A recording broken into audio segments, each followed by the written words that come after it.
John Beverly, the Candyman, the businessman with a conscience, on LICMC.net radio every Saturday at 3 p.m.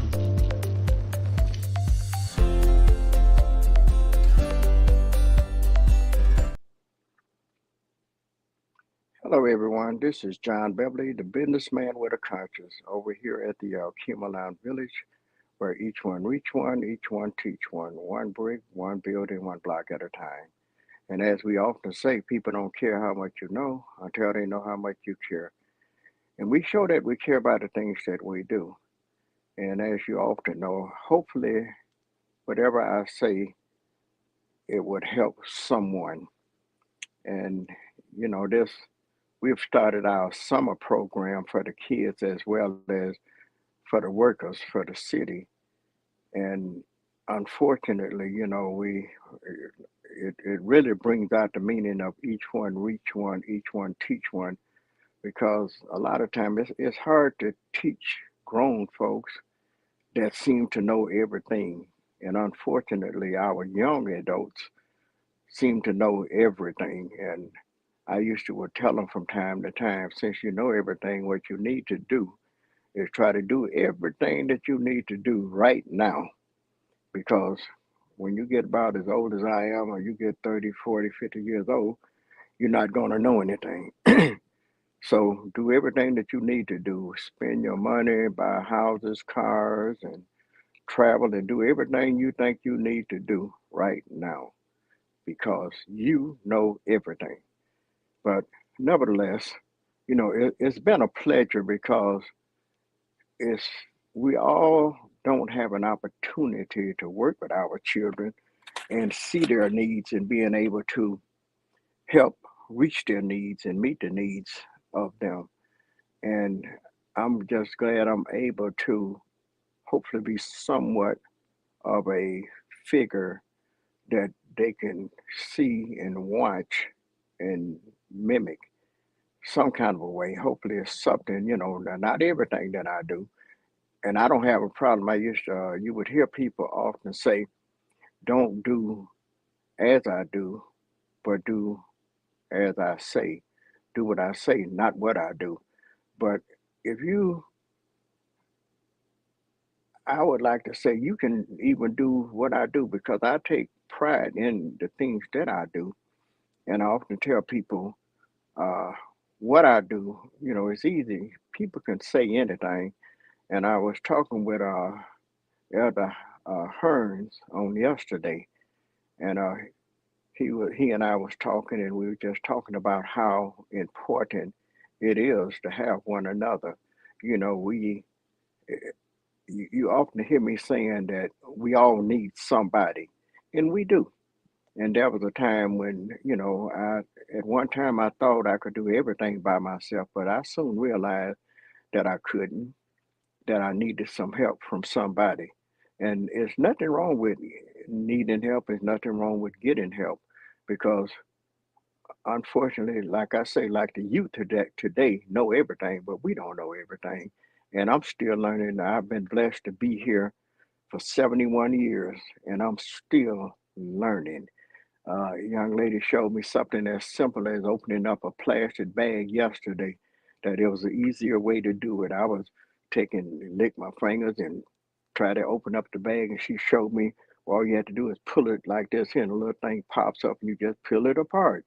So I said that to say that we have to be teachable. We have to be able to allow somebody to show us something and be able to learn from it. A lot of us don't want nobody to tell us nothing. We want to act like we know everything. But like Elder Hearns and I were saying, and would tell people, you can do what I say, or you can just watch me and do some of the things. I don't have a problem with being an example. I try to teach you, but sometimes the best teaching is showing you. So sometimes we have to show people what we mean about what we're telling them because I can describe something to you and tell you to do it that way, but the way you see it in your mind is totally different than the way I showed it. I told you. So sometimes we just have to lead by examples because there was a time a young man, we was on the phone and I called myself doing everything the way he told me to do it. But then when he got here and showed it to me and I showed him what I had done, he said, no, that wasn't what I was talking about. That's why I did it. He said, no, and the way he explained it was the way I saw it. So there's nothing wrong with the way you see things, but we all don't see things the same way. So it's very important that we communicate, that we talk to one another, that sometimes you just can't talk over the phone. Sometimes you have to get face to face and actually show somebody what you're doing or what you're trying to do or what you mean by what you're saying. And unfortunately, Ella Hearns, like I said, we was talking, and he said, sometimes he said you could train your lips and your mouth to say anything you wanted to say. So we have a tendency sometimes to say things that we don't even mean, but we say them because it either sounds good or it sounds pretty good at the time, but we don't even mean it. So I often tell people talk is cheap, but work is expensive. So it's not so much as what you talk about, it's what you be about. And I would often would tell my wife, my children, did you hear what I just said? And some of you even now, did you hear what I just said? So not only do you hear me, now watch what I do. So, and a whole lot of people is watching you. I tell people often, somebody's watching you. So don't think just because you out there and you're doing all kind of stuff and you're 18 and 20, 24 and all that, and I'm grown and you can make grown. Sometimes those decisions, we got some 30, 40, 50, 60, even 71-year-old men and women that still are not grown. And what I mean by that, they're not making grown people decisions. They're still making childish decisions. They're doing what we call, I often say, good to them, but not what's good for them. So, as a rule, often you hear me say, think about it. Think about it before you say it, because what you are about to say, the question that you might be attempting to answer, and what you say and how you answer that makes a world of a difference. Sometimes we say things that we don't even mean, but we say it because it sounds good. But some things that we say, it hurt people. And you don't want to hurt people feeling. I don't want my feelings hurt. So just I tell people, just be straight with me. They say, well, I'm trying to figure out how to say it. Say it just like it is, and we'll work it out. And if it don't sound right, I mean, you giving it to me just like it is, and we will work it out. So after you give it to me, after this has been delivered, let's try to work this out and make it to be what we want it to be, not what you want it to be, not what I want it to be, because cooperation makes good business. Collaborating, like I say, we need each other. You know, I tell people Rome wasn't built overnight because a lot of us, what they say, the gratification of right now. We go to work, we make a few dollars, and we just want to do everything right now. But patience is a virtue. We have to have patience with ourselves as well as with each other and our children. You don't expect them, how long did it take you to get to the point that you are today? In my case, 71 years. And I'm still learning. I don't know everything. There's young kids now coming here, and I watches them and learn something from them. So I don't know everything, but what I do know, I will try to help and try to share and try to love everybody. And I have to also remember as the day goes on, as the days go on, the month goes by, to remember just in case we said something to offend somebody or to hurt somebody's feeling, because on purpose we don't do that. So I like to every now and then just apologize to the toes that I may have stepped on, to the people that I may have raised my voice a little bit too loud, to somebody that I may have hurt their feeling. I didn't do it on purpose. So I often say, please accept my most humble apology because I would never do anything on purpose to hurt you. And my father would often say, and even him, and he was a very wise man. He said, John, we often make mistakes. He said, but charge it to my head, not my heart. He said, my heart is it's in my heart to love, it's in my heart to care, it's in my heart to be concerned, to be passionate, to have compassion for others. Consider others as well as yourself. Treat them the way you want to be treated yourself. And if you do that, and if everybody did that, just think about what a beautiful world this would be. You know, not only just your husband, your wives, your children, but your friends, your neighbors. I don't know if you guys remember there a while back I told you about when it was snowing, and I looked out there at that snow, and I really didn't feel like getting up being bothered with it.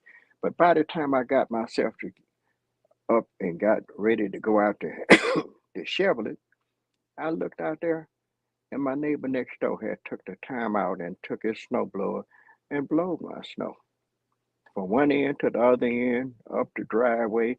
I was able to get in and out with no problem. And I made sure that I let him know that I appreciate it. I didn't take it for granted. And then a couple of times I tried to get up a little bit earlier myself because I wanted to return the favor. I wanted him to know that his labor wasn't in vain and that I appreciated it just as well as what he did for me. I didn't have a problem with doing returning the favor because that morning he may not have felt like it.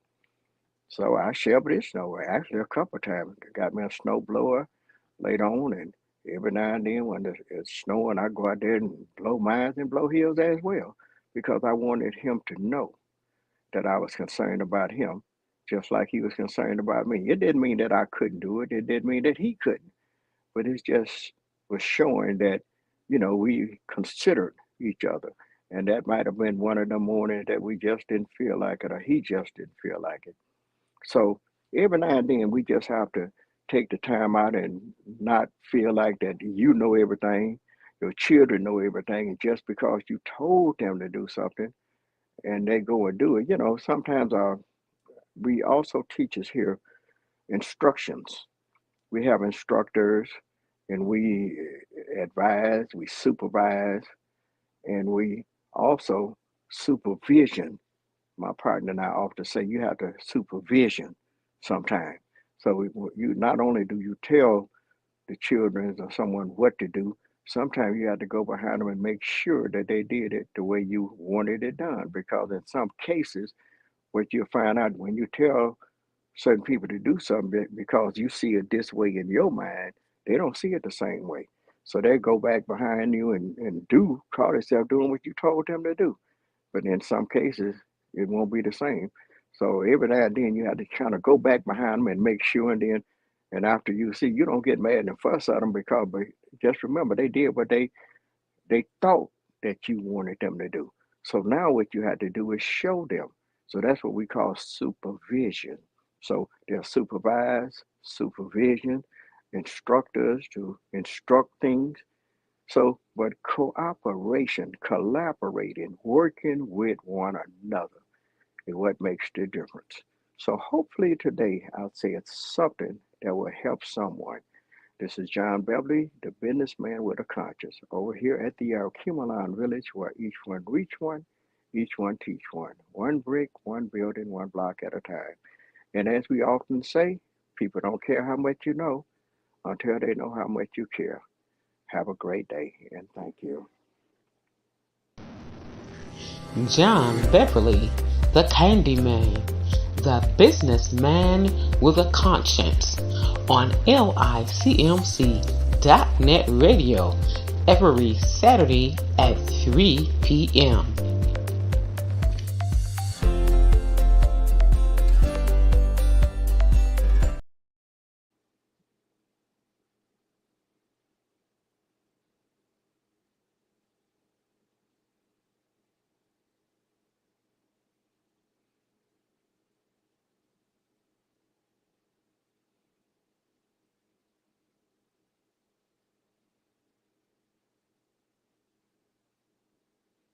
A Kubalon Village presents youth field trip events, Fridays 4 p.m. to 6 p.m. and 6 p.m. to 8 p.m., ages 5 to 17, $10 per person, minimum 10, max 15. Saturdays and Sundays 4 p.m. to 8 p.m. and 11 p.m., $200, minimum 10, max 15. Includes a Kubalon special, hot dogs, chips, and punch. A Kubalon Village's activities and amenities: air hockey, pool table games, video games, foosball, karaoke, movies, TV, cafe. Located at 7701 Harbor Avenue in Detroit, Michigan, 48213. For more information or to schedule, call 313-921-1616, 313-921-1616. Credit cards, checks, cash apps, and Zelle accepted. It's our pleasure to serve you. Culinary pleasure. Have your next social event here at a Kubalon Village. Recreation, Entrepreneur Cafe, Culinary Pleasure, Recreation, Education, Culture. For more information, call 313-921-1616, 313-921-1616.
John Beverly, the Candyman, the businessman with a conscience.